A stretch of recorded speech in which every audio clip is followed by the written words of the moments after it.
एकादशमुखी हनुमत्कवचम्। ओं श्री समस्तजगन्मङ्गलात्मने नमः।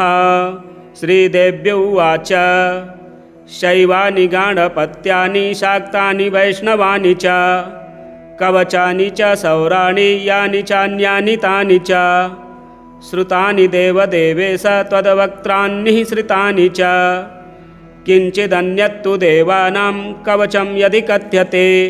ईश्वर उवाच शृणुदेवी प्रवक्ष्यामि सावधानावधारय। हनुमत्कवचं पुण्यं महापातकनाशनम् एतद्गुह्यतमं लोके शीघ्रं सिद्धिकरं परम्। जयो यस्य प्रगानेन लोकत्रयजितो भवेत्। ॐ अस्य श्री एकादशवक्त्र हनुमत्कवचमाला मन्त्रस्य वीररामचन्द्र ऋषिः अनुष्टुप् छन्दः। श्रीमहावीर हनुमान् रुद्रो देवता। ह्रीं बीजं ह्रौं शक्तिः स्फें कीलकं सर्वदूतस्तम्भनार्थं जिह्वाकीलनार्थं मोहनार्थं राजमुखी देवतावस्यार्थं ब्रह्मराक्षस शाकनी डाकनी भूतप्रेतादिबाधापरिहारार्थं श्रीहनुमद्दिव्यकवचाख्यमाला मन्त्रजपे विनियोगः। ॐ ह्रौं आञ्जनेयाय अङ्गुष्ठाभ्यां नमः। ॐ स्फें रुद्रमूर्तये तर्जनीभ्यां नमः। ॐ स्फें वायुपुत्राय मध्यमाभ्यां नमः। ॐ स्फें अञ्जनीगर्भाय नामिकाभ्यां नमः। ॐ स्फें रामदूताय कनिष्ठिकाभ्यां नमः। ॐ ह्रौं ब्रह्मास्त्रदिनिवारणाय करतलकरपृष्ठाभ्यां नमः। ॐ ह्रौं आञ्जनेयाय हृदयाय नमः। ॐ स्फें रुद्रमूर्तये शिरसे स्वाहा। ॐ स्फें वायुपुत्राय शिखायै वसट्। ॐ ह्रौं अञ्जनीगर्भाय कवचाय हुम्। ॐ स्फें रामदूताय नेत्रत्रयाय वौषट्। ॐ ह्रौं ब्रह्मास्त्रादिनिवारणाय अस्त्राय फट्। अथ ध्यानम्। ॐ ध्यायेद्रणे हनुमन्तमेकादशमुखाम्बुजम्। ध्यायेत्तं रावणोपेतं दशबाहुं त्रिलोचनम्। हाहाकारैः सदर्पैश्च कम्पयन्तं जगत्त्रयम्। ब्रह्मादिवन्दितं देवं कपिकोटिसमन्वितम्। एवं ध्यात्वा जपेद्देवी कवचं परमाद्भुतम्। दिग्बन्धाः। ॐ इन्द्रदिग्भागे गजारूढ हनुमते ब्रह्मास्त्रशक्तिसहिताय चौरव्याघ्र पिशाच ब्रह्मराक्षस शाकनी डाकनी बेताल समूहोच्चाटनाय मां रक्ष रक्ष स्वाहा।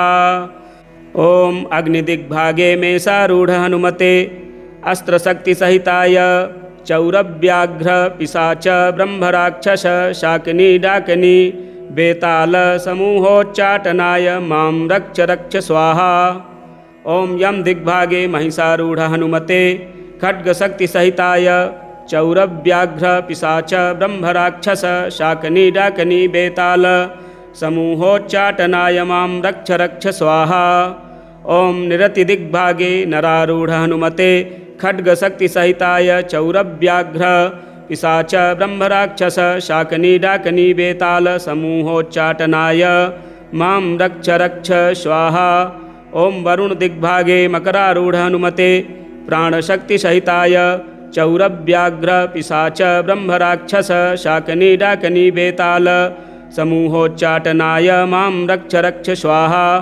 ॐ वायुदिग्भागे मृगारूढ हनुमते अंकुशशक्तिसहिताय चौरव्याघ्र पिशाच ब्रह्मराक्षस शाकनी डाकनी बेताल समूहोच्चाटनाय मां रक्ष रक्ष स्वाहा। ॐ कुबेरदिग्भागे अश्वारूढ हनुमते गदाशक्तिसहिताय चौरव्याघ्र पिशाच ब्रह्मराक्षस शाकनी डाकनी बेताल समूहोच्चाटनाय मां रक्ष रक्ष स्वाहा। ॐ ईशानदिग्भागे राक्षसारूढ हनुमते पर्वतशक्तिसहिताय चौरव्याघ्र पिशाच ब्रह्मराक्षस शाकनी डाकनी बेताल समूहोच्चाटनाय मां रक्ष रक्ष स्वाहा। ॐ अंतरिक्षदिग्भागे वर्तुल हनुमते मुद्गरशक्तिसहिताय चौरव्याघ्र पिशाच ब्रह्मराक्षस शाकनी डाकनी बेताल समूहोच्चाटनाय मां रक्ष रक्ष स्वाहा। ॐ भूमिदिग्भागे वृश्चिकारूढ हनुमते वज्रशक्तिसहिताय चौरव्याघ्र पिशाच ब्रह्मराक्षस शाकिनी डाकिनी वेताल समूहोच्चाटनाय मां रक्ष रक्ष स्वाहा। ॐ वज्रमण्डले हंसारूढ हनुमते वज्रशक्तिसहिताय चौरव्याघ्र पिशाच ब्रह्मराक्षस शाकिनी डाकिनी वेताल समूहोच्चाटनाय मां रक्ष रक्ष स्वाहा। मालामन्त्रः ॐ ह्रीं ह्रीं यं प्रचण्डपराक्रमाय एकादशमुख हनुमते हंसयतिबन्ध मतिबन्ध वाग्बन्ध भैरुण्डबन्ध भूतबन्ध प्रेतबन्ध पिशाचबन्ध ज्वरबन्ध शूलबन्ध सर्वदेवताबन्ध रागबन्ध मुखबन्ध राजसभाबन्ध घोरवीरप्रतापरौद्रभीषण हनुमद्वज्रदंष्ट्राननाय वज्रकुण्डलकौपीन तुलसीवनमालाधराय सर्वग्रहोच्चाटनोच्चाटनाय ब्रह्मराक्षसमूहोच्चाटनाय ज्वरसमूहोच्चाटनाय राजसमूहोच्चाटनाय चौरसमूहोच्चाटनाय शत्रुसमूहोच्चाटनाय दुष्टसमूहोच्चाटनाय मां रक्ष रक्ष स्वाहा। ॐ वीरहनुमते ॐ नमो भगवते वीरहनुमते पीताम्बरधराय वर्णकुण्डलाद्यावरणालङ्कृतभूषणाय किरीटबिल्ववनमालाविभूषिताय कनकयज्ञोपवीतिने कौपीनकटिसूत्रविराजिताय श्रीवीररामचन्द्रमनोभिलसिताय लङ्कादिदहनकारणाय घनकुलगिरिवज्रदण्डाय अक्षकुमारसंहारकारणाय ॐ यं ॐ नमो भगवते रामदूताय फट् स्वाहा। ॐ ऐं ह्रीं ह्रौं हनुमते सीतारामदूताय सहस्रमुखराजविध्वंसकाय अञ्जनीगर्भशम्भूताय शाकिनी डाकिनी विध्वंसनाय किलिकिलि चूचूकारेण भीषणाय वीरहनुमद्देवाय ॐ ह्रीं श्रीं ह्रौं ह्रां फट् स्वाहा। ॐ वीरहनुमते ह्रौं ह्रूं फट् स्वाहा। ॐ श्रीवीरहनुमते स्फ्रूं ह्रूं फट् स्वाहा। ॐ श्रीवीरहनुमते ह्रौं ह्रूं फट् स्वाहा। ॐ श्रीवीरहनुमते स्फ्रूं फट् स्वाहा। ॐ ह्रां श्रीवीरहनुमते ह्रौं हूं फट् स्वाहा। ॐ श्रीवीरहनुमते ह्रैं हुं फट् स्वाहा। ॐ ह्रां पूर्वमुखे वानरमुख हनुमते लं सकलशत्रुसंहारकाय हुं फट् स्वाहा। ॐ आग्नेयमुखे मत्स्यमुख हनुमते रं सकलशत्रुसंहारकाय हुं फट् स्वाहा। ॐ दक्षिणमुखे कूर्ममुख हनुमते मं सकलशत्रुसंहारकाय हुं फट् स्वाहा। ॐ नैऋतिमुखे वराहमुख हनुमते क्षं सकलशत्रुसंहारकाय हुं फट् स्वाहा। ॐ पश्चिममुखे नारसिंहमुख हनुमते वं सकलशत्रुसंहारकाय हुं फट् स्वाहा। ॐ वायव्यमुखे गरुणमुख हनुमते यं सकलशत्रुसंहारकाय हुं फट् स्वाहा। ॐ उत्तरमुखे शरभमुख हनुमते शं सकलशत्रुसंहारकाय हुं फट् स्वाहा।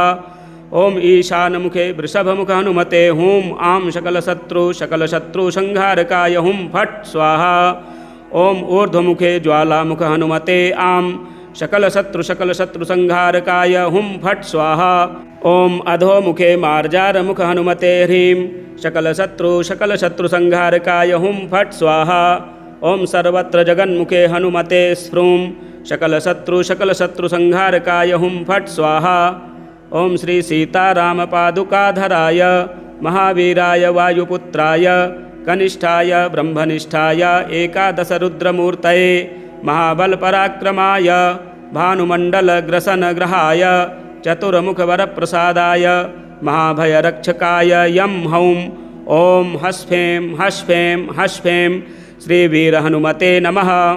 एकादशवीरहनुमान् मां रक्ष रक्ष शान्तिं कुरु कुरु तुष्टिं कुरु कुरु पुष्टिं कुरु कुरु महारोग्यं कुरु कुरु अभयं कुरु कुरु अविघ्नं कुरु कुरु महाविजयं कुरु कुरु सौभाग्यं कुरु कुरु सर्वत्र विजयं कुरु कुरु महालक्ष्मीं देहि हुं फट् स्वाहा।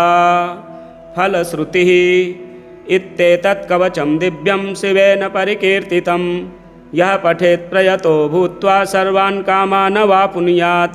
द्विकालमेककालं वा त्रिवारं यः पठेन्नरः रोगान् पुनः क्षणात् जित्वा स पुमान् लभते श्रियं मध्याह्ने च जले स्थित्वा चतुर्वारं पठेद्यदि क्षयापस्मारकुष्ठादितापत्रयनिवारणं यः पठेत् कवचं दिव्यं हनुमध्यानतत्परः त्रियसकृद्वा यथा ज्ञानं सोऽपि पुण्यवतां वरः देवमभ्यर्च्य विधिवत् पुरश्चर्यां समारभेत् एकादशशतं जाप्यं दशांश हवनादिकं यः करोति नरो भक्त्या कवचस्य समादरं ततः सिद्धिर्भवेत् तस्य परिचर्या विधानतः गद्यपद्यमया वाणी तस्य वक्त्रे प्रजायते ब्रह्महत्यादिपापेभ्यो मुच्यते नात्र संशयः ब्रह्महत्यादिपापेभ्यो मुच्यते नात्र संशयः। एकादशमुखी हनुमत स्तोत्रम संपूर्णम। इसी प्रकार के वीडियो देखने के लिए हमारे चैनल को सब्सक्राइब करें, वीडियो शेयर करें एवं लाइक करें। मिलते हैं अगले वीडियो में। जय श्री राम। हनुमदाष्टकम। वैशाखे मासि कृष्णायां दशायां मंदवासरे पूर्वाभाद्रप्रभूताय मंगलं श्री हनुमते करुणारसपूर्णाय फलापूपप्रियाय च नानामाणिक्यहाराय मंगलं श्री हनुमते सुवर्चलाकलत्राय चतुर्भुजधराय च उष्ट्रारूढ़ाय वीराय मंगलं श्री हनुमते दिव्यमंगलदेहाय पीताम्बरधराय च तप्तकाञ्चनवर्णाय मंगलं श्री हनुमते भक्तरक्षणशीलाय जानकीशोकहारिणे ज्वलत्पावकनेत्राय मंगलं श्री हनुमते पंपातीरविहाराय सौमित्रे प्राणदायिने सृष्टिकारणभूताय मंगलं श्री हनुमते रंभावनविहाराय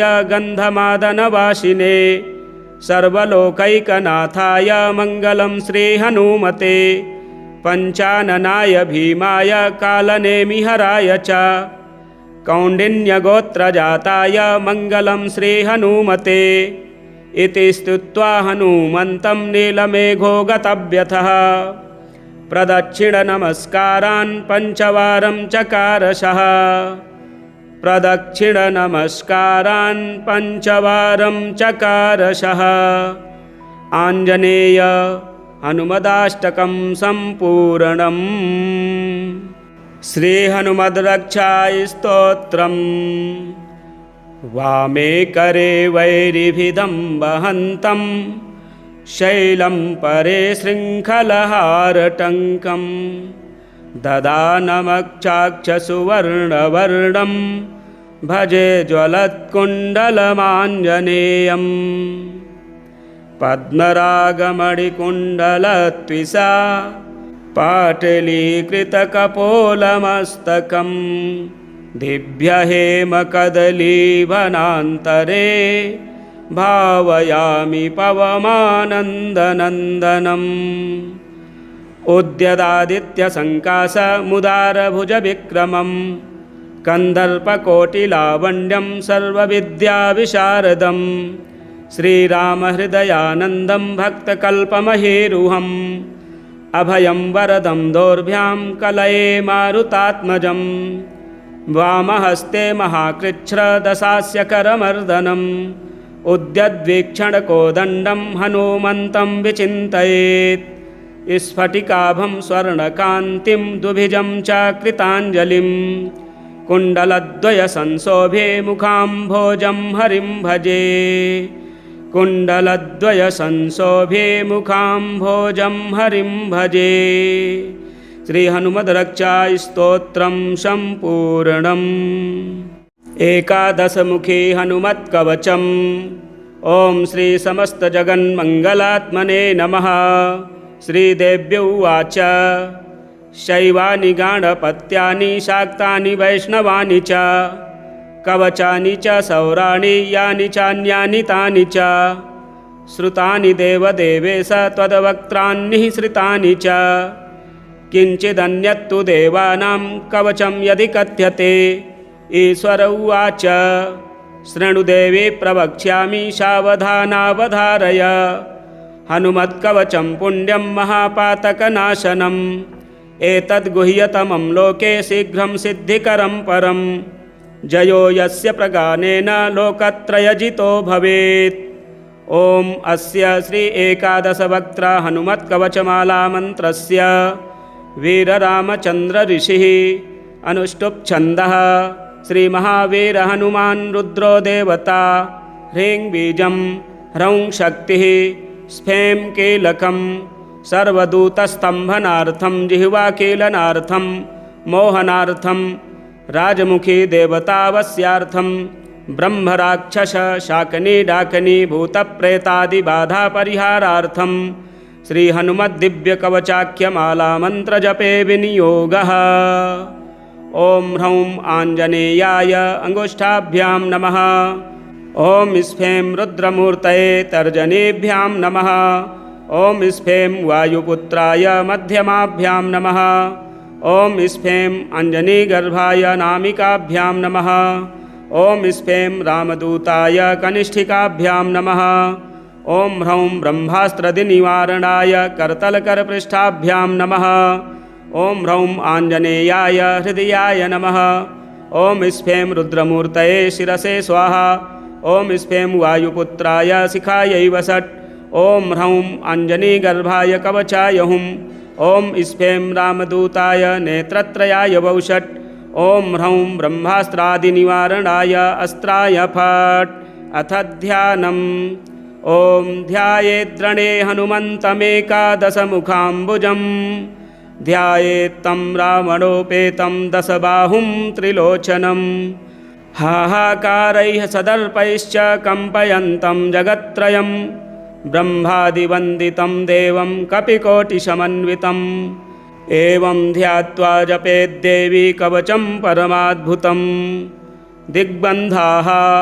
ॐ इन्द्रदिग्भागे गजारूढ हनुमते ब्रह्मास्त्रशक्तिसहिताय चौरव्याघ्र पिशाच ब्रह्मराक्षस शाकनी डाकनी बेताल समूहोच्चाटनाय मां रक्ष रक्ष स्वाहा। ॐ अग्निदिग्भागे मेषारूढ हनुमते अस्त्रशक्तिसहिताय चौरव्याघ्र पिशाच ब्रह्मराक्षस शाकनी डाकनी बेताल समूहोच्चाटनाय मां रक्ष रक्ष स्वाहा। ॐ यम दिग्भागे महिषारूढ हनुमते खड्गशक्तिसहिताय चौरव्याघ्र पिशाच ब्रह्मराक्षस शाकनी डाकनी बेताल समूहोच्चाटनाय मां रक्ष रक्ष स्वाहा। ॐ निरतिदिग्भागे नरारूढ हनुमते खड्गशक्तिसहिताय चौरव्याघ्र पिशाच ब्रह्मराक्षस शाकनी डाकनी बेताल समूहोच्चाटनाय मां रक्ष रक्ष स्वाहा। ॐ वरुणदिग्भागे मकरारूढ हनुमते प्राणशक्तिसहिताय चौरव्याघ्र पिशाच ब्रह्मराक्षस शाकनी डाकनी बेताल समूहोच्चाटनाय मां रक्ष रक्ष स्वाहा। ॐ वायुदिग्भागे मृगारूढ हनुमते अंकुशशक्तिसहिताय चौरव्याघ्र पिशाच ब्रह्मराक्षस शाकनी डाकनी बेताल समूहोच्चाटनाय मां रक्ष रक्ष स्वाहा। ॐ कुबेरदिग्भागे अश्वारूढ हनुमते गदाशक्तिसहिताय चौरव्याघ्र पिशाच ब्रह्मराक्षस शाकनी डाकनी बेताल समूहोच्चाटनाय मां रक्ष रक्ष स्वाहा। ॐ ईशानदिग्भागे राक्षसारूढ हनुमते पर्वतशक्तिसहिताय चौरव्याघ्र पिशाच ब्रह्मराक्षस शाकनी डाकनी बेताल समूहोच्चाटनाय मां रक्ष रक्ष स्वाहा। ॐ अंतरिक्षदिग्भागे वर्तुल हनुमते मुद्गरशक्तिसहिताय चौरव्याघ्र पिशाच ब्रह्मराक्षस शाकनी डाकनी बेताल समूहोच्चाटनाय मां रक्ष रक्ष स्वाहा। ॐ भूमिदिग्भागे वृश्चिकारूढ हनुमते वज्रशक्तिसहिताय चौरव्याघ्र पिशाच ब्रह्मराक्षस शाकनी डाकनी बेताल समूहोच्चाटनाय मां रक्ष रक्ष स्वाहा। ॐ वज्रमण्डले हंसारूढ हनुमते वज्रशक्तिसहिताय चौरव्याघ्र पिशाच ब्रह्मराक्षस शाकनी डाकनी बेताल समूहोच्चाटनाय मां रक्ष रक्ष स्वाहा। माला मंत्रः।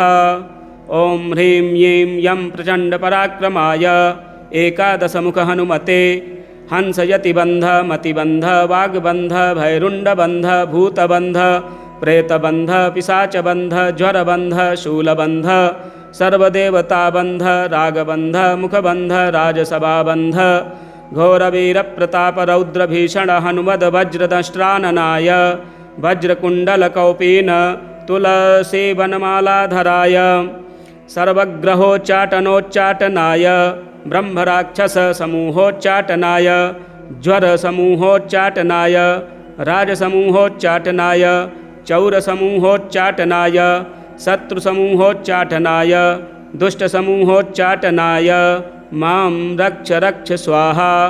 ॐ वीरहनुमते ॐ नमो भगवते वीरहनुमते पीताम्बरधराय वर्णकुण्डलाद्यावरणालङ्कृतभूषणाय किरीटबिल्ववनमालाविभूषिताय कनकयज्ञोपवीतिने कौपीनकटिसूत्रविराजिताय श्रीवीररामचन्द्रमनोभिलसिताय लङ्कादिदहनकारणाय घनकुलगिरिवज्रदण्डाय अक्षकुमारसंहारकारणाय ॐ यं ॐ नमो भगवते रामदूताय फट् स्वाहा। ॐ ऐं ह्रीं ह्रौं हनुमते सीतारामदूताय सहस्रमुखराजविध्वंसकाय अञ्जनीगर्भशम्भूताय शाकिनीडाकिनीविध्वंसनाय किलिकिलिचूचूकारेण भीषणाय वीरहनुमद्देवाय ॐ ह्रीं श्रीं ह्रौं ह्रां फट् स्वाहा। ॐ वीरहनुमते ह्रौं ह्रूं फट् स्वाहा। ॐ श्रीवीरहनुमते स्फ्रूं ह्रूं फट् स्वाहा। ॐ श्रीवीरहनुमते ह्रौं ह्रूं फट् स्वाहा। ॐ श्रीवीरहनुमते स्फ्रूं फट् स्वाहा। ॐ ह्रां श्रीवीरहनुमते ह्रौं हूं फट् स्वाहा। ॐ श्रीवीरहनुमते ह्रैं हुं फट् स्वाहा। ॐ ह्रां पूर्वमुखे वानरमुख हनुमते लं सकलशत्रुसंहारकाय हुं फट् स्वाहा। ॐ आग्नेयमुखे मत्स्यमुख हनुमते रं सकलशत्रुसंहारकाय हुं फट् स्वाहा। ॐ दक्षिणमुखे कूर्ममुख हनुमते मं सकलशत्रुसंहारकाय हुं फट् स्वाहा। ॐ नैऋतिमुखे वराहमुख हनुमते क्षं सकलशत्रुसंहारकाय हुं फट् स्वाहा। ॐ पश्चिममुखे नारसिंहमुख हनुमते वं सकलशत्रुसंहारकाय हुं फट् स्वाहा। ॐ वायव्यमुखे गरुणमुख हनुमते यं सकलशत्रुसंहारकाय हुं फट् स्वाहा। ॐ उत्तरमुखे शरभमुख हनुमते शं सकलशत्रुसंहारकाय हुं फट् स्वाहा। ॐ ईशानमुखे वृषभमुख हनुमते हूं आं सकलशत्रुसंहारकाय हुं फट् स्वाहा। ॐ ऊर्ध्वमुखे ज्वालामुख हनुमते आं सकलशत्रुसंहारकाय हुं फट् स्वाहा। ॐ अधोमुखे मार्जारमुख हनुमते ह्रीं सकलशत्रुसंहारकाय हुं फट् स्वाहा। ॐ सर्वत्र जगन्मुखे हनुमते स्फ्रूं सकलशत्रुसंहारकाय हुं फट् स्वाहा।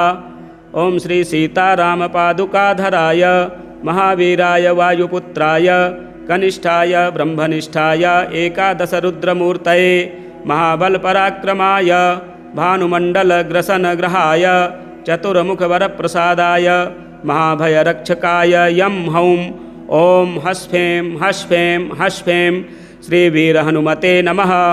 एकादशवीरहनुमान् मां रक्ष रक्ष शान्तिं कुरु कुरु तुष्टिं कुरु कुरु पुष्टिं कुरु कुरु महारोग्यं कुरु कुरु अभयं कुरु कुरु अविघ्नं कुरु कुरु महाविजयं कुरु कुरु सौभाग्यं कुरु कुरु सर्वत्र विजयं कुरु कुरु महालक्ष्मीं देहि हुं फट् स्वाहा।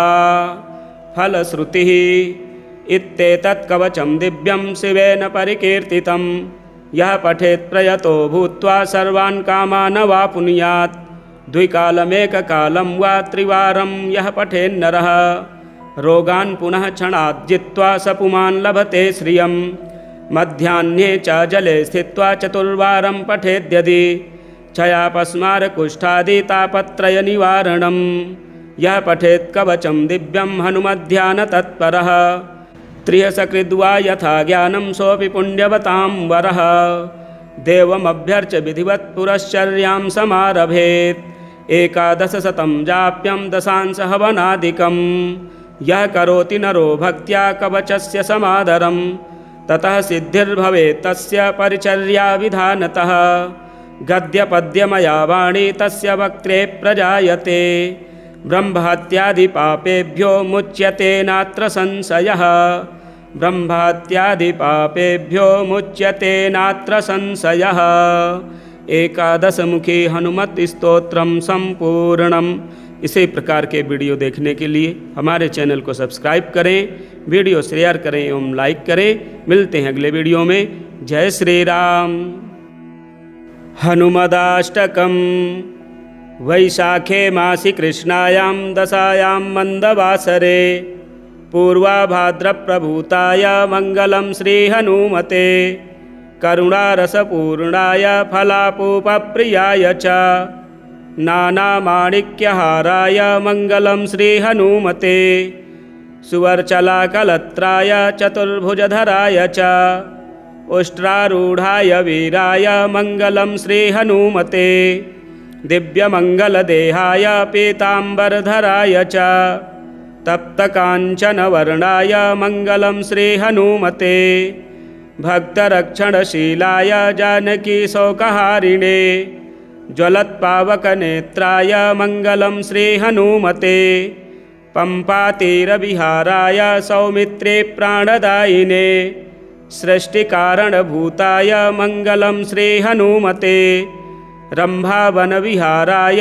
गन्धमादनवासिने सर्वलोकैकनाथाय मंगलं श्रीहनुमते पंचाननाय भीमाय कालनेमिहराय च कौण्डिन्यगोत्रजाताय मंगलं श्रीहनुमते इति स्तुत्वा हनुमन्तं नीलमेघो गतव्यथः प्रदक्षिणनमस्कारान् पञ्चवारं चकारशः प्रदक्षिणनमस्कारान् पञ्चवारं चकारशः। आञ्जनेय हनुमदाष्टकं सम्पूर्णम्। श्रीहनुमद्रक्षास्तोत्रम्।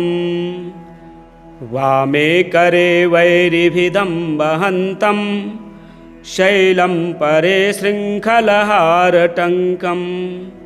ददानमक्षाक्षसुवर्णवर्णं भजे ज्वलत्कुण्डलमाञ्जनेयम् पद्मरागमणिकुण्डलत्विषा पाटलीकृतकपोलमस्तकं दिव्यहेमकदलीवनान्तरे भावयामि पवमानन्दनन्दनम् उद्यदादित्यसङ्काशमुदारभुजविक्रमं कन्दर्पकोटिलावण्यं सर्वविद्याविशारदं श्रीरामहृदयानन्दं भक्तकल्पमहेरुहम् अभयं वरदं दोर्भ्यां कलये मारुतात्मजं वामहस्ते महाकृच्छ्रदशास्य करमर्दनम् उद्यद्वीक्षणकोदण्डं हनुमन्तं विचिन्तयेत् स्फटिकाभं स्वर्णकान्तिं दुभिजं च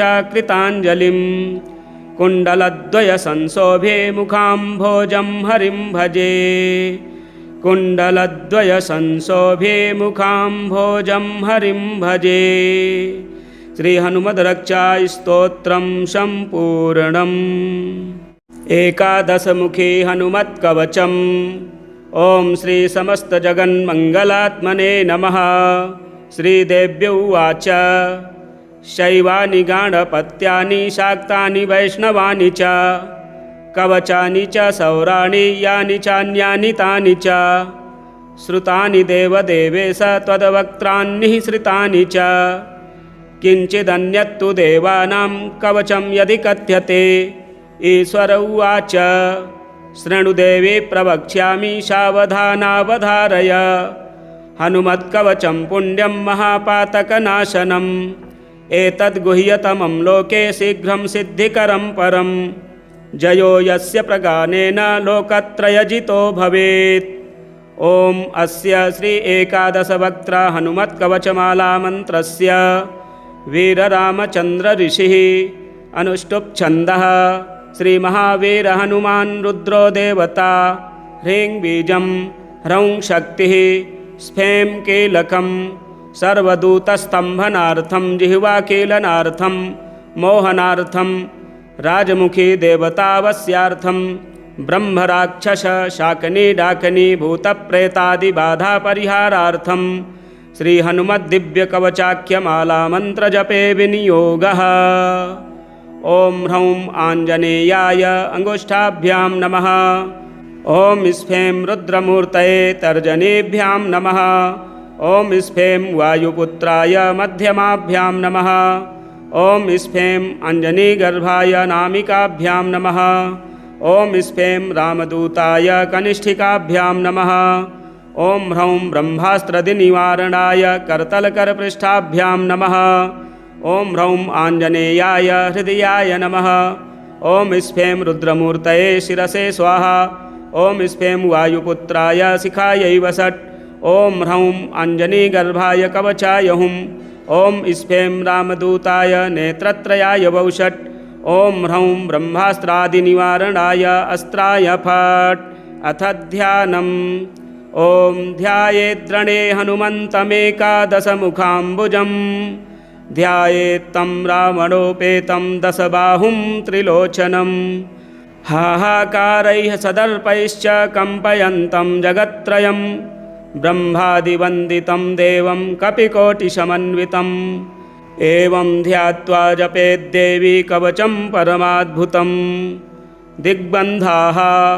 ॐ इन्द्रदिग्भागे गजारूढ हनुमते ब्रह्मास्त्रशक्तिसहिताय चौरव्याघ्र पिशाच ब्रह्मराक्षस शाकनी डाकनी बेताल समूहोच्चाटनाय मां रक्ष रक्ष स्वाहा।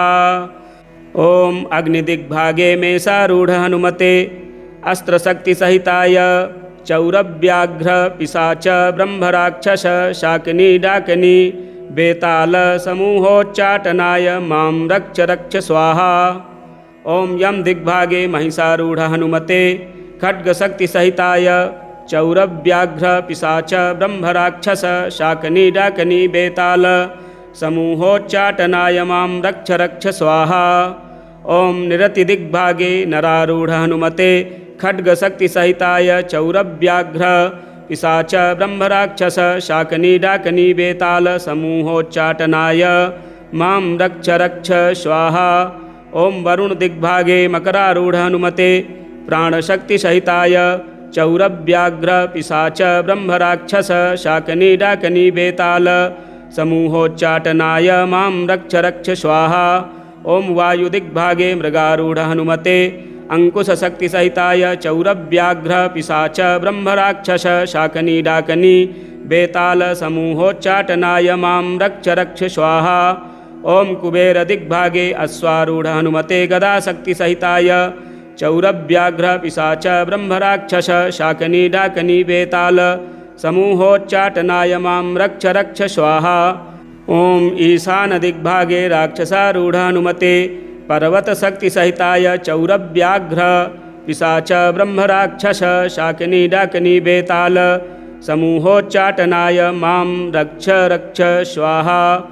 ॐ अन्तरिक्षदिग्भागे वर्तुल हनुमते मुद्गरशक्तिसहिताय चौरव्याघ्र पिशाच ब्रह्मराक्षस शाकनी डाकनी बेताल समूहोच्चाटनाय मां रक्ष रक्ष स्वाहा। ॐ भूमिदिग्भागे वृश्चिकारूढ हनुमते वज्रशक्तिसहिताय चौरव्याघ्र पिशाच ब्रह्मराक्षस शाकनी डाकनी बेताल समूहोच्चाटनाय मां रक्ष रक्ष स्वाहा। ॐ वज्रमण्डले हंसारूढ हनुमते वज्रशक्तिसहिताय चौरव्याघ्र पिशाच ब्रह्मराक्षस शाकनी डाकनी बेताल समूहोच्चाटनाय मां रक्ष रक्ष स्वाहा। मालामन्त्रः। ॐ ह्रीं ह्रीं यं प्रचण्डपराक्रमाय एकादशमुख हनुमते हंसयतिबन्ध मतिबन्ध वाग्बन्ध भैरुण्डबन्ध भूतबन्ध प्रेतबन्ध पिशाचबन्ध ज्वरबन्ध शूलबन्ध सर्वदेवताबन्ध रागबन्ध मुखबन्ध राजसभाबन्ध घोरवीरप्रतापरौद्रभीषण हनुमद् वज्रदंष्ट्राननाय वज्रकुण्डलकौपीन तुलसी वनमालाधराय सर्वग्रहोच्चाटनोच्चाटनाय ब्रह्मराक्षससमूहोच्चाटनाय ज्वरसमूहोच्चाटनाय राजसमूहोच्चाटनाय चौरसमूहोच्चाटनाय शत्रुसमूहोच्चाटनाय दुष्टसमूहोच्चाटनाय मां रक्ष रक्ष स्वाहा। ओम वीरहनुमते ओम नमो भगवते वीरहनुमते पीताम्बरधराय वर्णकुण्डलाद्यावरणालङ्कृतभूषणाय किरीटबिल्ववनमालाविभूषिताय कनकयज्ञोपवीतिने कौपीनकटिसूत्रविराजिताय श्रीवीररामचन्द्रमनोभिलसिताय लङ्कादिदहनकारणाय घनकुलगिरिवज्रदण्डाय अक्षकुमारसंहारकारणाय ॐ यं ॐ नमो भगवते रामदूताय फट् स्वाहा। ॐ ऐं ह्रीं ह्रौं हनुमते सीतारामदूताय सहस्रमुखराजविध्वंसकाय अञ्जनीगर्भशम्भूताय शाकिनीडाकिनीविध्वंसनाय किलिकिलिचूचूकारेण भीषणाय वीरहनुमद्देवाय ॐ ह्रीं श्रीं ह्रौं ह्रां फट् स्वाहा। ॐ वीरहनुमते ह्रौं ह्रूं फट् स्वाहा। ॐ श्रीवीरहनुमते स्फ्रूं ह्रूं फट् स्वाहा। ॐ श्रीवीरहनुमते ह्रौं ह्रूं फट् स्वाहा। ॐ श्रीवीरहनुमते स्फ्रूं फट् स्वाहा। ॐ ह्रां श्रीवीरहनुमते ह्रौं हूं फट् स्वाहा। ॐ श्रीवीरहनुमते ह्रैं हुं फट् स्वाहा। ॐ ह्रां पूर्वमुखे वानरमुखहनुमते लं सकलशत्रुसंहारकाय हुं फट् स्वाहा। ॐ आग्नेयमुखे मत्स्यमुखहनुमते रं सकलशत्रुसंहारकाय हुं फट् स्वाहा। ॐ दक्षिणमुखे कूर्ममुखहनुमते मं सकलशत्रुसंहारकाय हुं फट् स्वाहा। ॐ नैऋतिमुखे वराहमुखहनुमते क्षं सकलशत्रुसंहारकाय हुं फट् स्वाहा। ॐ पश्चिममुखे नारसिंहमुखहनुमते वं सकलशत्रुसंहारकाय हुं फट् स्वाहा। ॐ वायव्यमुखे गरुडमुखहनुमते यं सकलशत्रुसंहारकाय हुं फट् स्वाहा। ॐ उत्तरमुखे शरभमुखहनुमते शं सकलशत्रुसंहारकाय हुं फट् स्वाहा।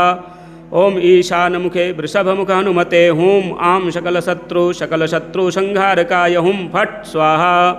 ॐ ऊर्ध्वमुखे ज्वालामुखहनुमते आं सकलशत्रुसंहारकाय हुं फट् स्वाहा। ॐ अधोमुखे मार्जारमुखहनुमते ह्रीं सकलशत्रुसंहारकाय हुं फट् स्वाहा। ॐ सर्वत्र जगन्मुखे हनुमते स्फ्रूं सकलशत्रुसंहारकाय हुं फट् स्वाहा।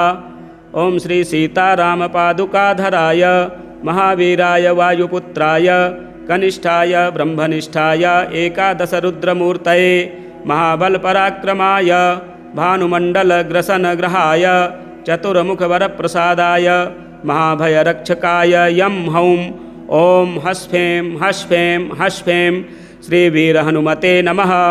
एकादशवीरहनुमान् मां रक्ष रक्ष शान्तिं कुरु कुरु तुष्टिं कुरु कुरु पुष्टिं कुरु कुरु महारोग्यं कुरु कुरु अभयं कुरु कुरु अविघ्नं कुरु कुरु महाविजयं कुरु कुरु सौभाग्यं कुरु कुरु सर्वत्र विजयं कुरु कुरु महालक्ष्मीं देहि हुं फट् स्वाहा। फलश्रुतिः इत्येतत् कवचं दिव्यं शिवेन परिकीर्तितं यः पठेत् प्रयतो भूत्वा सर्वान् कामान् वाप्नुयात्। द्विकालमेककालं वा त्रिवारं यः पठेन्नरः रोगान् पुनः क्षणात् जित्वा स पुमान् लभते श्रियं। मध्याह्ने च जले स्थित्वा चतुर्वारं पठेद्यदि क्षयापस्मारकुष्ठादितापत्रयनिवारणं। यः पठेत् कवचं दिव्यं हनुमध्यानतत्परः त्रियसकृद्वा यथा ज्ञानं सोऽपि पुण्यवतां वरः। देवमभ्यर्च्य विधिवत् पुरश्चर्यां समारभेत् एकादशशतं जाप्यं दशांश हवनादिकं। यः करोति नरो भक्त्या कवचस्य समादरं ततः सिद्धिर्भवेत् तस्य परिचर्या विधानतः। गद्यपद्यमया वाणी तस्य वक्त्रे प्रजायते ब्रह्महत्यादिपापेभ्यो मुच्यते नात्र संशयः। ब्रह्महत्यादिपापेभ्यो मुच्यते नात्र संशयः। एकादशमुखी हनुमत स्तोत्रम संपूर्णम। इसी प्रकार के वीडियो देखने के लिए हमारे चैनल को सब्सक्राइब करें, वीडियो शेयर करें एवं लाइक करें। मिलते हैं अगले वीडियो में। जय श्री राम। हनुमदाष्टकम। वैशाखे मासि कृष्णायां दशायां मंदवासरे पूर्वाभाद्रप्रभूताय मंगलम श्री हनुमते करुणारसपूर्णाय फलापूपप्रियाय च नानामाणिक्यहाराय मंगलम श्री हनुमते सुवर्चलाकलत्राय चतुर्भुजधराय च उष्ट्रारूढ़ाय वीराय मंगलम श्री हनुमते दिव्यमंगलदेहाय पीताम्बरधराय च तप्तकाञ्चनवर्णाय मंगलम श्री हनुमते भक्तरक्षणशीलाय जानकीशोकहारिणे ज्वलत्पावकनेत्राय मंगलम श्री हनुमते पंपातीरविहाराय सौमित्रे प्राणदायिने सृष्टिकारणभूताय मंगलम श्री हनुमते रंभावनविहाराय गन्धमादनवासिने सर्वलोकैकनाथाय मंगलम श्री हनुमते पंचाननाय भीमाय कालनेमिहराय च कौंडिन्यगोत्रजाताय मंगलम श्री हनुमते इति स्तुत्वा हनुमन्तं नीलमेघो गतव्यथः प्रदक्षिणनमस्कारान् पञ्चवारं चकारशः प्रदक्षिणनमस्कारान् पञ्चवारं चकारशः। आञ्जनेय हनुमदाष्टकं सम्पूर्णम्। श्रीहनुमद्रक्षास्तोत्रम्। वामे करे वैरिभिदं वहन्तं शैलं परे शृङ्खलहारटङ्कं ददानमक्षाक्षसुवर्णवर्णं भजे ज्वलत्कुण्डलमाञ्जनेयम् पद्मरागमणिकुण्डलत्विषा पाटलीकृतकपोलमस्तकं दिव्यहेमकदलीवनान्तरे भावयामि पवमानन्दनन्दनम् उद्यदादित्यसङ्काशमुदारभुजविक्रमं कन्दर्पकोटिलावण्यं सर्वविद्याविशारदं श्रीरामहृदयानन्दं भक्तकल्पमहेरुहम् अभयं वरदं दोर्भ्यां कलये मारुतात्मजं वामहस्ते महाकृच्छ्रदशास्य करमर्दनम् उद्यद्वीक्षणकोदण्डं हनुमन्तं विचिन्तयेत् स्फटिकाभं स्वर्णकान्तिं दुभिजं च कृताञ्जलिं कुण्डलद्वयसंशोभे मुखाम्भोजं हरिं भजे कुण्डलद्वयसंशोभे मुखाम्भोजं हरिं भजे। श्रीहनुमद्रक्षास्तोत्रं सम्पूर्णम्। एकादशमुखी हनुमत्कवचम्। ॐ श्री समस्तजगन्मङ्गलात्मने नमः। श्रीदेव्य उवाच शैवानि गाणपत्यानि शाक्तानि वैष्णवानि च कवचानि च सौराणि यानि चान्यानि तानि च श्रुतानि देवदेवेश त्वद्वक्त्राण्यः श्रितानि च किञ्चिदन्यत्तु देवानां कवचं यदि कथ्यते। ईश्वर उवाच शृणुदेवी प्रवक्ष्यामि सावधानावधारय हनुमत्कवचं पुण्यं महापातकनाशनम् एतद्गुह्यतमं लोके शीघ्रं सिद्धिकरं परं जयो यस्य प्रगानेन लोकत्रयजितो भवेत्। ॐ अस्य श्री एकादशवक्त्र हनुमत्कवचमाला मन्त्रस्य वीररामचन्द्र ऋषिः अनुष्टुप् छन्दः श्रीमहावीर हनुमान् रुद्रो देवता ह्रीं बीजं ह्रौं शक्तिः स्फें कीलकं सर्वदूतस्तम्भनार्थं जिह्वाकीलनार्थं मोहनार्थं राजमुखी देवतावस्यार्थं ब्रह्मराक्षस शाकनी डाकनी भूतप्रेतादिबाधापरिहारार्थं श्रीहनुमद्दिव्यकवचाख्यमाला मन्त्रजपे विनियोगः। ॐ ह्रौं आञ्जनेयाय अङ्गुष्ठाभ्यां नमः। ॐ स्फें रुद्रमूर्तये तर्जनीभ्यां नमः। ॐ स्फें वायुपुत्राय मध्यमाभ्यां नमः। ॐ स्फें अञ्जनीगर्भाय नामिकाभ्यां नमः। ॐ स्फें रामदूताय कनिष्ठिकाभ्यां नमः। ॐ ह्रौं ब्रह्मास्त्रदिनिवारणाय करतलकरपृष्ठाभ्यां नमः। ॐ ह्रौं आञ्जनेयाय हृदयाय नमः। ॐ स्फें रुद्रमूर्तये शिरसे स्वाहा। ॐ स्फें वायुपुत्राय शिखायै वसट्। ॐ ह्रौं अञ्जनीगर्भाय कवचाय हुं। ॐ स्फें रामदूताय नेत्रत्रयाय वौषट्। ॐ ह्रौं ब्रह्मास्त्रादिनिवारणाय अस्त्राय फट्। अथ ध्यानम्। ॐ ध्यायेद्रणे हनुमन्तमेकादशमुखाम्बुजम्। ध्यायेत्तं रावणोपेतं दशबाहुं त्रिलोचनं। हाहाकारैः सदर्पैश्च कम्पयन्तं जगत्त्रयं। ब्रह्मादिवन्दितं देवं कपिकोटिसमन्वितम्। एवं ध्यात्वा जपेद्देवी कवचं परमाद्भुतं। दिग्बन्धाः।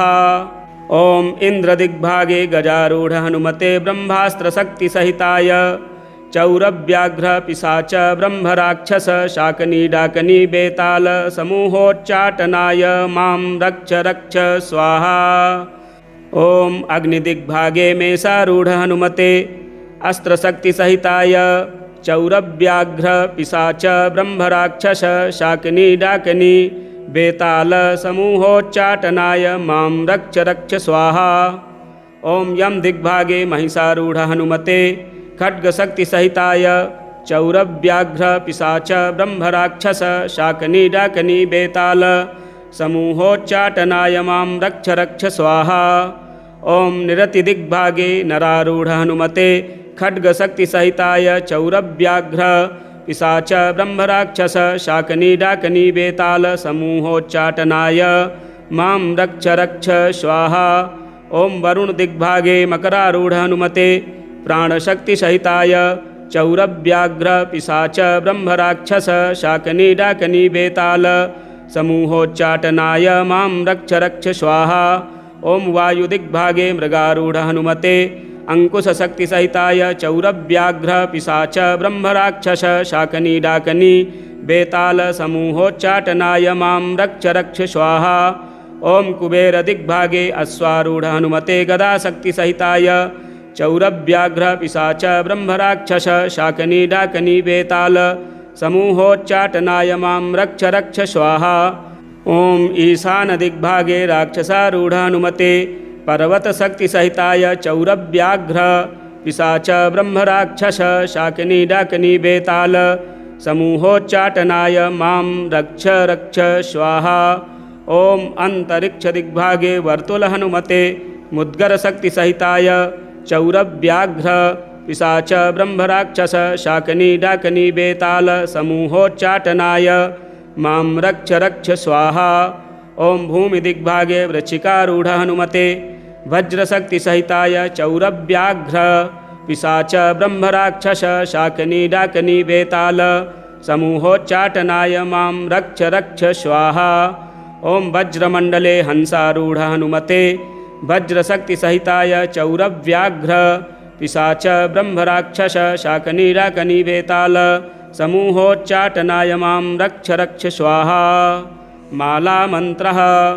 ॐ ह्रीं ह्रीं यं प्रचण्डपराक्रमाय एकादशमुख हनुमते हंसयतिबन्ध मतिबन्ध वाग्बन्ध भैरुण्डबन्ध भूतबन्ध प्रेतबन्ध पिशाचबन्ध ज्वरबन्ध शूलबन्ध सर्वदेवताबन्ध रागबन्ध मुखबन्ध राजसभाबन्ध घोरवीरप्रतापरौद्रभीषण हनुमद्वज्रदष्ट्राननाय वज्रकुण्डलकौपीन तुलसीवनमालाधराय सर्वग्रहोच्चाटनोच्चाटनाय ब्रह्मराक्षस समूहोच्चाटनाय ज्वरसमूहोच्चाटनाय राजसमूहोच्चाटनाय चौरसमूहोच्चाटनाय शत्रुसमूहोच्चाटनाय दुष्टसमूहोच्चाटनाय मां रक्ष रक्ष स्वाहा। ॐ वीरहनुमते। ॐ नमो भगवते वीरहनुमते पीताम्बरधराय वर्णकुण्डलाद्यावरणालङ्कृतभूषणाय किरीटबिल्ववनमालाविभूषिताय कनकयज्ञोपवीतिने कौपीनकटिसूत्रविराजिताय श्रीवीररामचन्द्रमनोभिलसिताय लङ्कादिदहनकारणाय घनकुलगिरिवज्रदण्डाय अक्षकुमारसंहारकारणाय ॐ यं ॐ नमो भगवते रामदूताय फट् स्वाहा। ॐ ऐं ह्रीं ह्रौं हनुमते सीतारामदूताय सहस्रमुखराजविध्वंसकाय अञ्जनीगर्भशम्भूताय शाकिनीडाकिनीविध्वंसनाय किलिकिलिचूचूकारेण भीषणाय वीरहनुमद्देवाय ॐ ह्रीं श्रीं ह्रौं ह्रां फट् स्वाहा। ॐ वीरहनुमते ह्रौं ह्रूं फट् स्वाहा। ॐ श्रीवीरहनुमते स्फ्रूं ह्रूं फट् स्वाहा। ॐ श्रीवीरहनुमते ह्रौं ह्रूं फट् स्वाहा। ॐ श्रीवीरहनुमते स्फ्रूं फट् स्वाहा। ॐ ह्रां श्रीवीरहनुमते ह्रौं हूं फट् स्वाहा। ॐ श्रीवीरहनुमते ह्रैं हुं फट् स्वाहा। ॐ ह्रां पूर्वमुखे वानरमुखहनुमते लं सकलशत्रुसंहारकाय हुं फट् स्वाहा। ॐ आग्नेयमुखे मत्स्यमुखहनुमते रं सकलशत्रुसंहारकाय हुं फट् स्वाहा। ॐ दक्षिणमुखे कूर्ममुखहनुमते मं सकलशत्रुसंहारकाय हुं फट् स्वाहा। ॐ नैऋतिमुखे वराहमुखहनुमते क्षं सकलशत्रुसंहारकाय हुं फट् स्वाहा। ॐ पश्चिममुखे नारसिंहमुखहनुमते वं सकलशत्रुसंहारकाय हुं फट् स्वाहा। ॐ वायव्यमुखे गरुडमुखहनुमते यं सकलशत्रुसंहारकाय हुं फट् स्वाहा। ॐ उत्तरमुखे शरभमुखहनुमते शं सकलशत्रुसंहारकाय हुं फट् स्वाहा। ॐ ईशानमुखे वृषभमुखहनुमते हूं आं सकलशत्रुसंहारकाय हुं फट् स्वाहा। ॐ ऊर्ध्वमुखे ज्वालामुखहनुमते आं सकलशत्रुसंहारकाय हुं फट् स्वाहा। ॐ अधोमुखे मार्जारमुखहनुमते ह्रीं सकलशत्रुसंहारकाय हुं फट् स्वाहा। ॐ सर्वत्र जगन्मुखे हनुमते स्फ्रूं सकलशत्रुसंहारकाय हुं फट् स्वाहा। ॐ श्री सीतारामपादुकाधराय महावीराय वायुपुत्राय कनिष्ठाय ब्रह्मनिष्ठाय एकादशरुद्रमूर्तये महाबलपराक्रमाय भानुमण्डलग्रसनग्रहाय चतुर्मुखवरप्रसादाय महाभयरक्षकाय यं हौं ॐ हस्फें हस्फें हस्फें श्रीवीरहनुमते नमः। एकादशवीरहनुमान् मां रक्ष रक्ष शान्तिं कुरु कुरु तुष्टिं कुरु कुरु पुष्टिं कुरु कुरु महारोग्यं कुरु कुरु अभयं कुरु कुरु अविघ्नं कुरु कुरु महाविजयं कुरु कुरु सौभाग्यं कुरु कुरु सर्वत्र विजयं कुरु कुरु महालक्ष्मीं देहि हुं फट् स्वाहा। फलश्रुतिः इत्येतत् कवचं दिव्यं शिवेन परिकीर्तितं यः पठेत् प्रयतो भूत्वा सर्वान् कामान् वाप्नुयात्। द्विकालमेककालं वा त्रिवारं यः पठेन्नरः रोगान् पुनः क्षणात् जित्वा स पुमान् लभते श्रियम्। मध्याह्ने च जले स्थित्वा चतुर्वारं पठेद्यदि क्षयापस्मारकुष्ठादितापत्रयनिवारणं।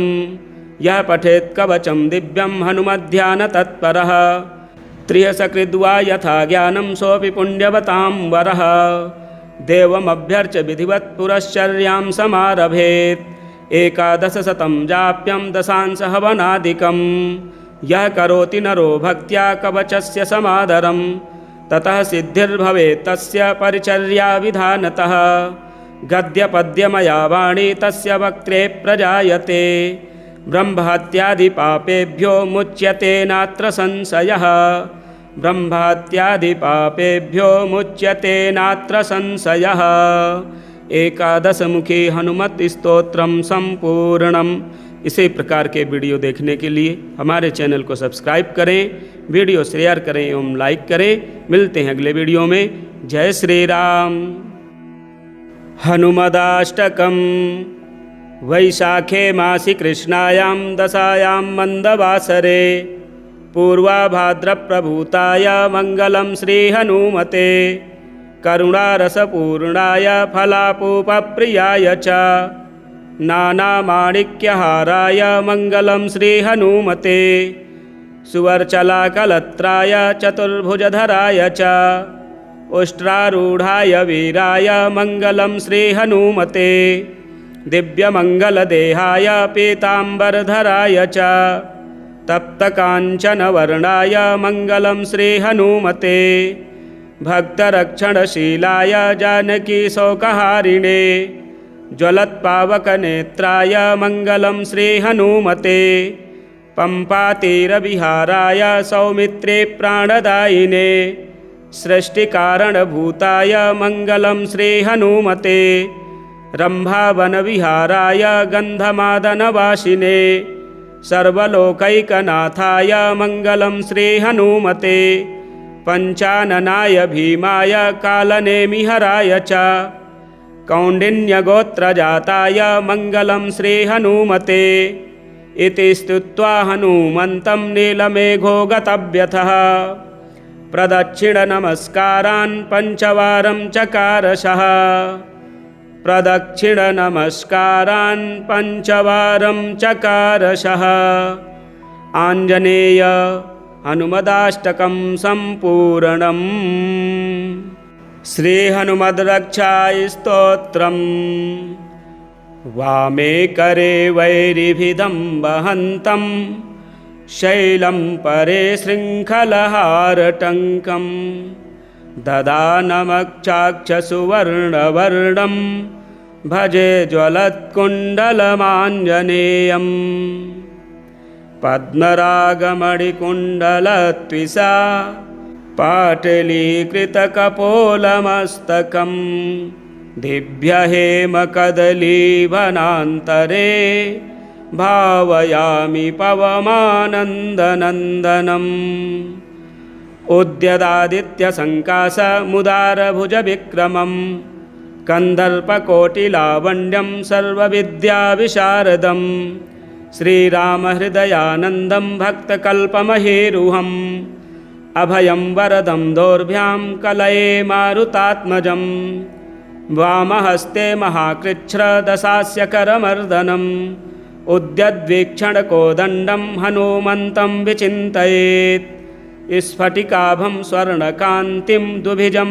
च कृताञ्जलिं कुण्डलद्वयसंशोभे मुखाम्भोजं हरिं भजे कुण्डलद्वयसंशोभे मुखाम्भोजं हरिं भजे श्रीहनुमद्रक्षास्तोत्रं सम्पूर्णम् एकादशमुखी हनुमत्कवचम् ॐ श्री समस्तजगन्मङ्गलात्मने नमः।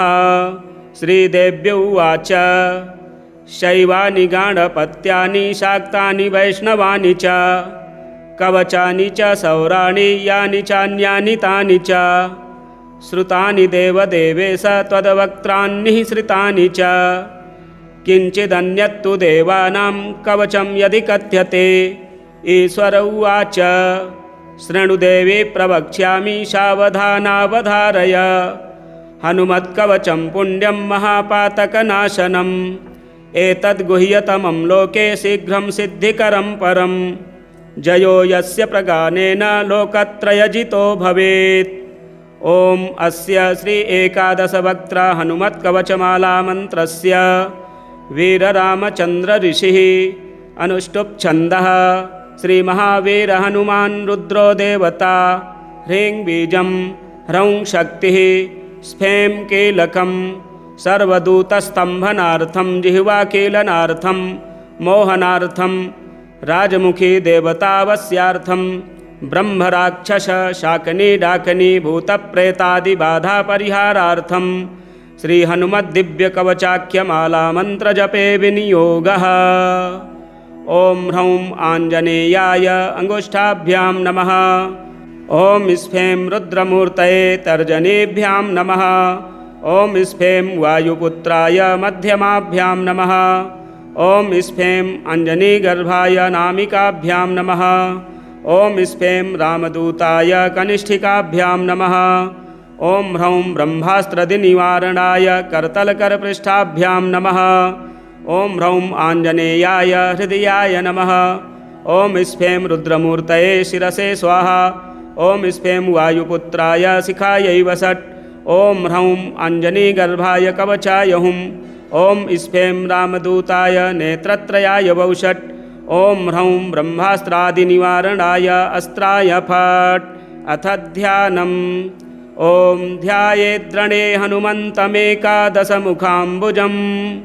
ध्यायेत्तं रावणोपेतं दशबाहुं त्रिलोचनं। हाहाकारैः सदर्पैश्च कम्पयन्तं जगत्त्रयं।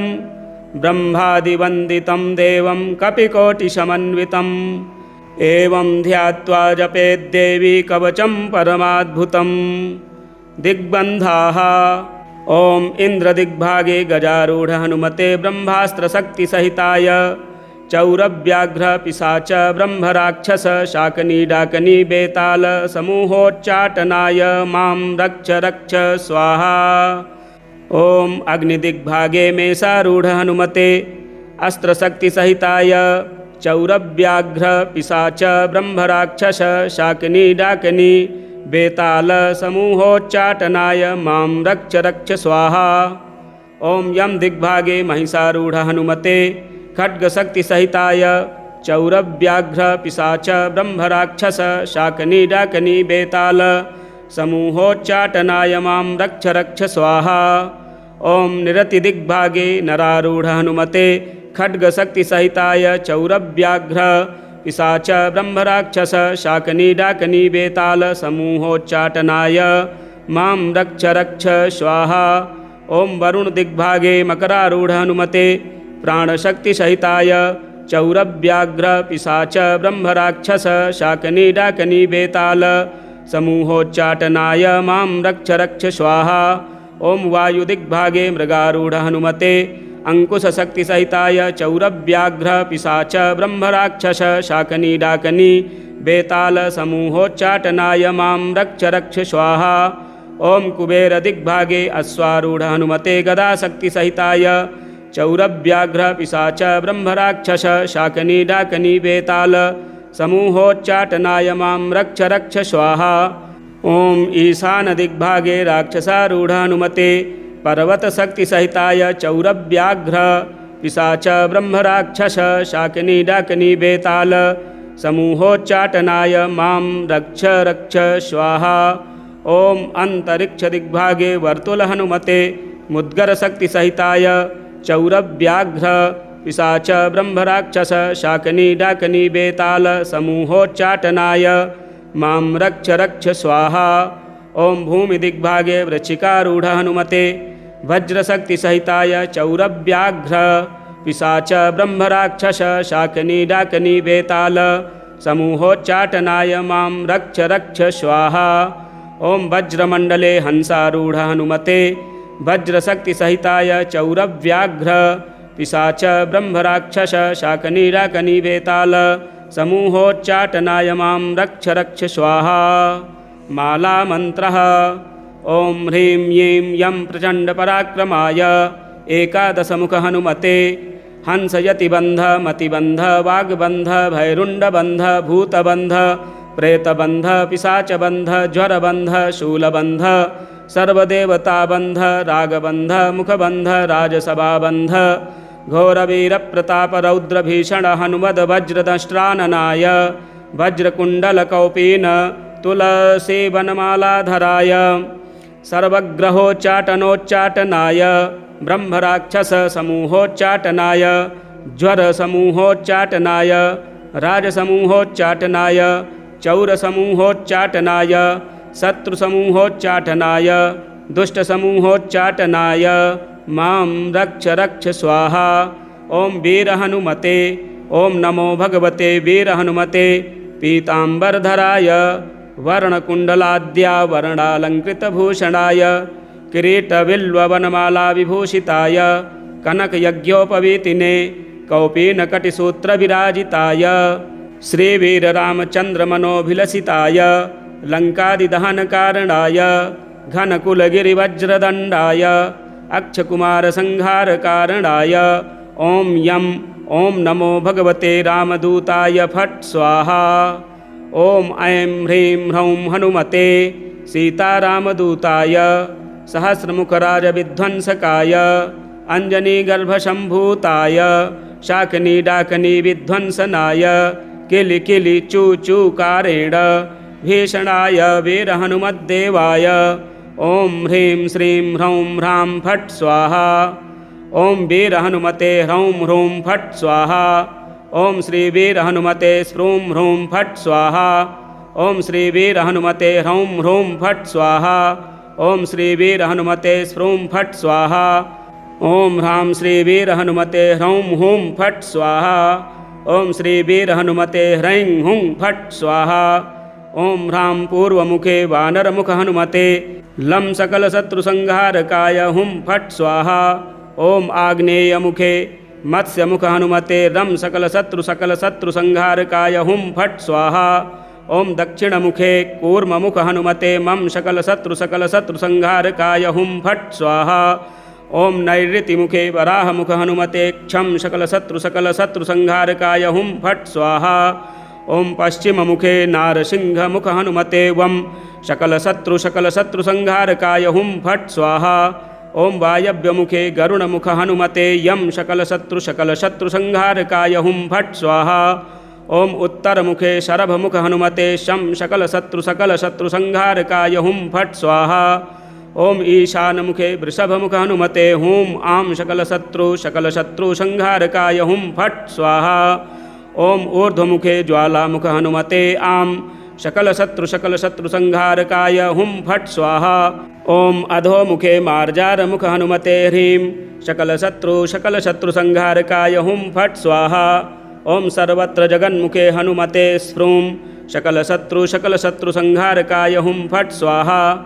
ॐ श्री सीतारामपादुकाधराय महावीराय वायुपुत्राय कनिष्ठाय ब्रह्मनिष्ठाय एकादशरुद्रमूर्तये महाबलपराक्रमाय भानुमण्डलग्रसनग्रहाय चतुर्मुखवरप्रसादाय महाभयरक्षकाय यं हौं ॐ हस्फें हस्फें हस्फें श्रीवीरहनुमते नमः। एकादशवीरहनुमान् मां रक्ष रक्ष शान्तिं कुरु कुरु तुष्टिं कुरु कुरु पुष्टिं कुरु कुरु महारोग्यं कुरु कुरु अभयं कुरु कुरु अविघ्नं कुरु कुरु महाविजयं कुरु कुरु सौभाग्यं कुरु कुरु सर्वत्र विजयं कुरु कुरु महालक्ष्मीं देहि हुं फट् स्वाहा। फलश्रुतिः इत्येतत् कवचं दिव्यं शिवेन परिकीर्तितं यः पठेत् प्रयतो भूत्वा सर्वान् कामान् वाप्नुयात्। द्विकालमेककालं वा त्रिवारं यः पठेन्नरः रोगान् पुनः क्षणात् जित्वा स पुमान् लभते श्रियं। मध्याह्ने च जले स्थित्वा चतुर्वारं पठेद्यदि क्षयापस्मारकुष्ठादितापत्रयनिवारणं। यः पठेत् कवचं दिव्यं हनुमध्यानतत्परः त्रियसकृद्वा यथा ज्ञानं सोऽपि पुण्यवतां वरः। देवमभ्यर्च्य विधिवत् पुरश्चर्यां समारभेत् एकादशशतं जाप्यं दशांशहवनादिकं। यः करोति नरो भक्त्या कवचस्य समादरं ततः सिद्धिर्भवेत् तस्य परिचर्याविधानतः। गद्यपद्यमया वाणी तस्य वक्त्रे प्रजायते ब्रह्महत्यादिपापेभ्यो मुच्यते नात्र संशयः। ब्रह्महत्यादिपापेभ्यो मुच्यते नात्र संशयः। एकादशमुखी हनुमत स्तोत्रम संपूर्णम। इसी प्रकार के वीडियो देखने के लिए हमारे चैनल को सब्सक्राइब करें, वीडियो शेयर करें एवं लाइक करें। मिलते हैं अगले वीडियो में। जय श्री राम। हनुमदाष्टकम्। वैशाखे मासि कृष्णायां दशायां मन्दवासरे पूर्वाभाद्रप्रभूताय मङ्गलं श्रीहनुमते करुणारसपूर्णाय फलापूपप्रियाय च नानामाणिक्यहाराय मङ्गलं श्रीहनुमते सुवर्चलाकलत्राय चतुर्भुजधराय च उष्ट्रारूढाय वीराय मङ्गलं श्रीहनुमते दिव्यमङ्गलदेहाय पीताम्बरधराय च तप्तकाञ्चनवर्णाय मङ्गलं श्रीहनुमते भक्तरक्षणशीलाय जानकीशोकहारिणे ज्वलत्पावकनेत्राय मङ्गलं श्रीहनुमते पम्पातीरविहाराय सौमित्रे प्राणदायिने सृष्टिकारणभूताय मङ्गलं श्रीहनुमते रम्भावनविहाराय गन्धमादनवासिने सर्वलोकैकनाथाय मङ्गलं श्रीहनुमते पञ्चाननाय भीमाय कालनेमिहराय च कौण्डिन्यगोत्रजाताय मङ्गलं श्रीहनुमते इति स्तुत्वा हनुमन्तं नीलमेघो गतव्यथः प्रदक्षिणनमस्कारान् पञ्चवारं चकारशः प्रदक्षिणनमस्कारान् पञ्चवारं चकारशः आञ्जनेय हनुमदाष्टकं सम्पूर्णम् श्रीहनुमद्रक्षास्तोत्रम् वामे करे वैरिभिदं वहन्तं शैलं परे शृङ्खलहारटङ्कं ददानमक्षाक्षसुवर्णवर्णं भजे ज्वलत्कुण्डलमाञ्जनेयम् पद्मरागमणिकुण्डलत्विषा पाटलीकृतकपोलमस्तकम् दिव्यहेमकदलीवनान्तरे भावयामि पवमानन्दनन्दनम् उद्यदादित्यसङ्काशमुदारभुजविक्रमं कन्दर्पकोटिलावण्यं सर्वविद्याविशारदं श्रीरामहृदयानन्दं भक्तकल्पमहेरुहम् अभयं वरदं दोर्भ्यां कलये मारुतात्मजं वामहस्ते महाकृच्छ्रदशास्य करमर्दनम् उद्यद्वीक्षणकोदण्डं हनुमन्तं विचिन्तयेत् स्फटिकाभं स्वर्णकान्तिं दुभिजं च कृताञ्जलिं कुण्डलद्वयसंशोभे मुखाम्भोजं हरिं भजे कुण्डलद्वयसंशोभे मुखाम्भोजं हरिं भजे श्रीहनुमद्रक्षास्तोत्रं सम्पूर्णम्।